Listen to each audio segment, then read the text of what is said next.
Alright, well, it's almost Christmas, so of course I'm going to start tearing into the Corvette for next year. And after King of the Mountain, one of the things I really wanted was more power. That was easily the most lacking part of the car at King of the Mountain. But then something kind of came up. Might add a little power, but it's something I've always wanted to do, and for the price I couldn't say no, so we're gonna try it out. Here's the Corvette as it is now. Haven't even bothered to put the covers back on because of what I'm planning to do next.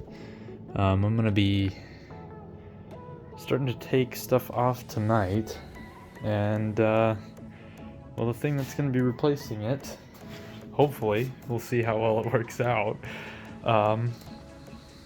is this. So this is a individual throttle body setup, as you can see. One thing that's kind of cool about this, and is going to be necessary, is here you can see in the ports, they all essentially go to the inside of the manifold. So you have this upper, or this lower area here, which is where you can see, I've assumed that's for an idle air control valve, and then you've got some other vacuum line items coming to it, but essentially to drive all that. And the hope is, with any bit of luck, I know it's probably not going to work, but to run this on the stock ECU, essentially by using that common manifold with the map sensor, but that's all going to be dependent on whether or not we can get an average enough reading for that to actually work.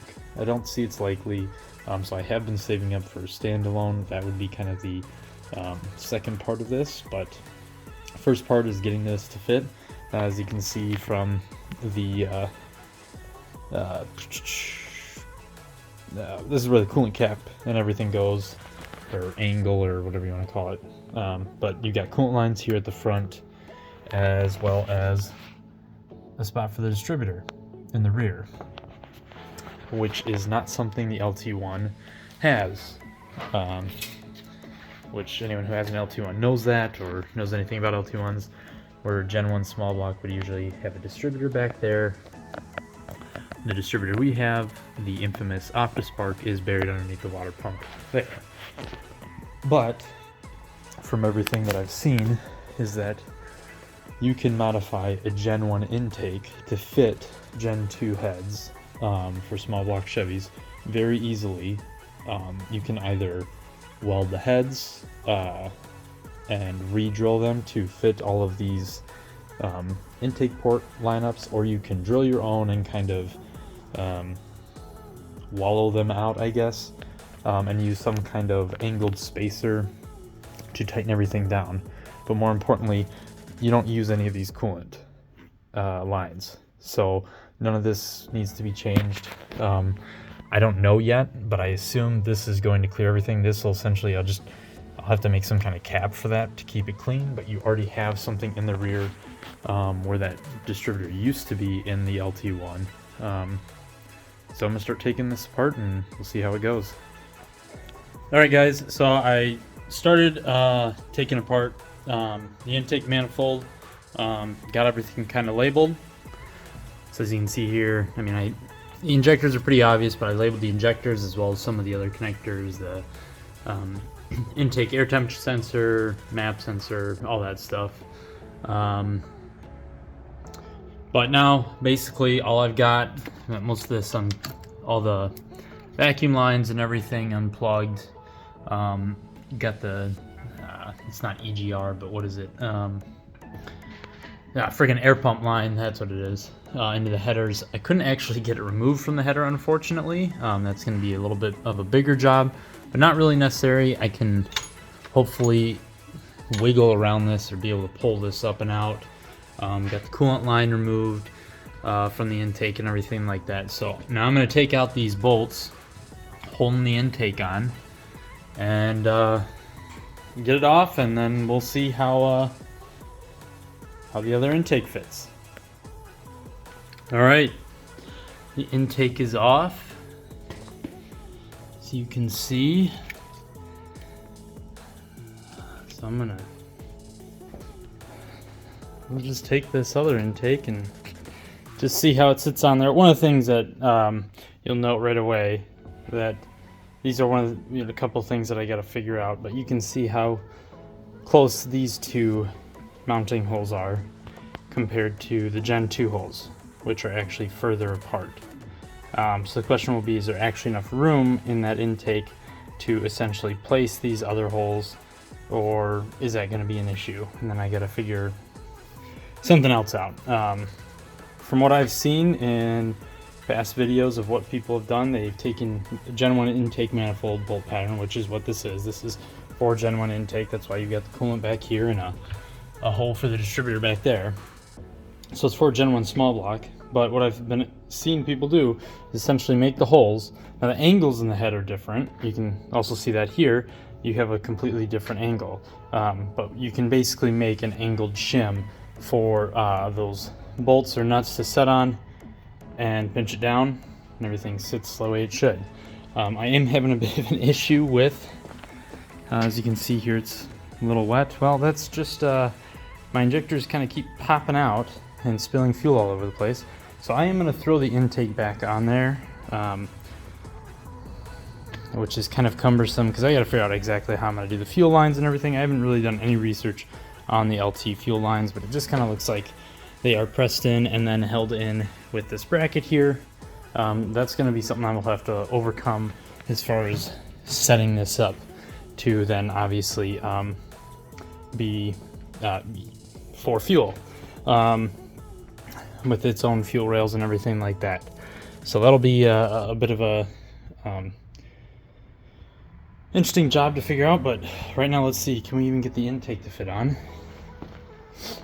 I'm just going to try and set this up. I don't have my stand out here, unfortunately, so I'm just going to try and set this up to see if I can kind of capture for you guys.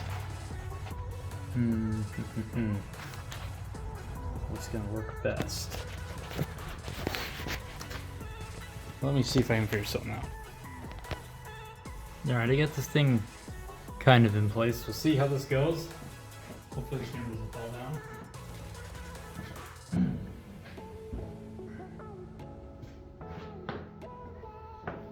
So this will go up on the front. As much of this kind of out of the way as possible.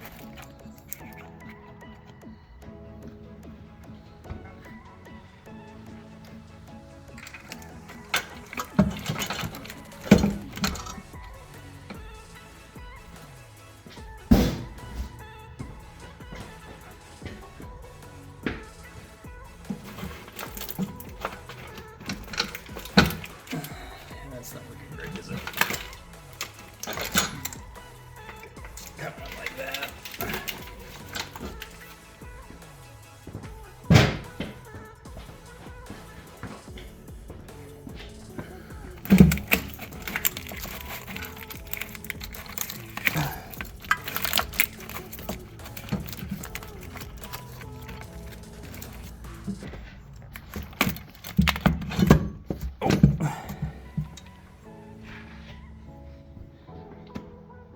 Haha! There it is, baby!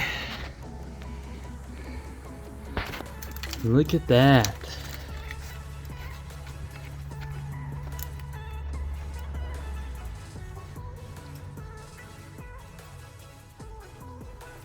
That's pretty cool. It's pretty cool to see it sitting up there, and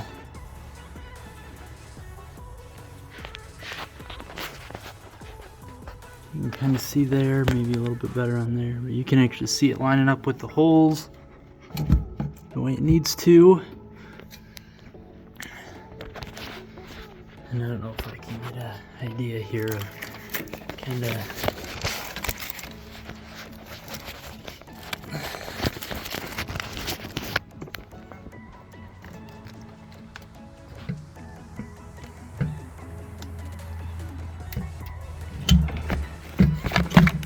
that's going to be interesting to, oh, come on, see about how those all the holes are going to line up.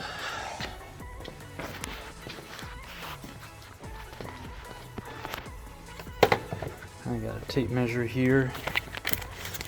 Sorry guys for this shaky camera.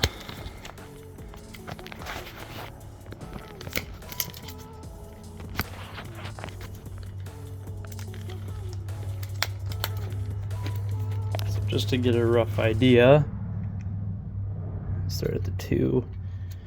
So we're talking about 4.5 inches. Is that consistent from front to rear? Yep.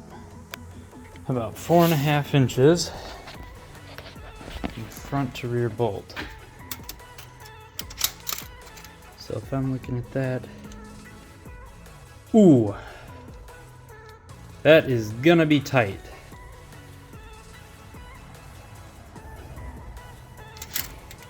I think if that's gonna work, and what I've seen other people have had to do is basically make these center ones studs so they can actually fit, because you can't actually get a bolt onto there. That could be very interesting. We'll see how well all of that works. The other thing I've seen is actually drilling into the heads themselves to match that bolt pattern. So there's a couple things that, I mean, I got some time to figure it out exactly what I want to do, but that looks pretty cool. Awesome. Well guys, so this is kind of just part 1 of getting the ITB on. There's obviously a ton of work to even make this remotely workable, but if it fits, it sits. That's kind of the rule, right? So I'm going to keep working on it just to kind of start doing a little bit more research on how to make this thing fit. But this is kind of the, I mean, with any project, you just kind of have to get started. You can plan as much as you want, but until you really get started and into it, it can be hard to get anything done. So that's it for now. Keep it shiny side up.